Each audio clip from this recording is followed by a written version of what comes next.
வணக்கம் நண்பர்களே, நான் உங்க சிவில் சுந்தர். சொந்தமா ஒரு வீடு கட்டணுங்கிறது நம்ம எல்லோருடைய வாழ்நாள் கனவு. ஆனா அந்த கனவை நினைவாக்க ஆரம்பிக்கும் போது எங்க ஆரம்பிக்கிறது, எதை முதல்ல செய்யணும் அப்படிங்கிற குழப்பம் எல்லோருக்கும் இருக்கும்.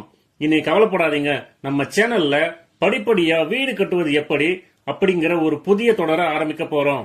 இன்னைக்கு முதல் பாகத்துல சீரியஸ் 1 அஸ்திவாரம் போடுறதுக்கு முன்னாடி நாம செய்ய வேண்டிய மிக முக்கியமான 5 விஷயங்களை பத்தி பேச போறோம்.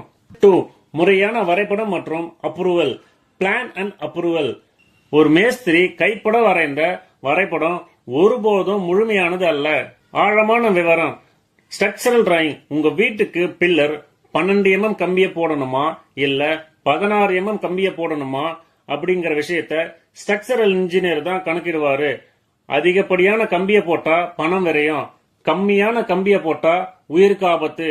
சரியான அளவுல ஸ்ட்ரக்சரல் டீடைல் டிராயிங் ரொம்ப முக்கியம். அடுத்து முக்கியமான விஷயம், ஃபியூச்சர் எக்ஸ்பேன்ஷன். எதிர்காலத்துல முதல் தளம் ஃபர்ஸ்ட் ஃப்ளோர் கட்ட போறீங்களா என்பதை இப்போதே பிளான்ல காட்ட வேண்டும்.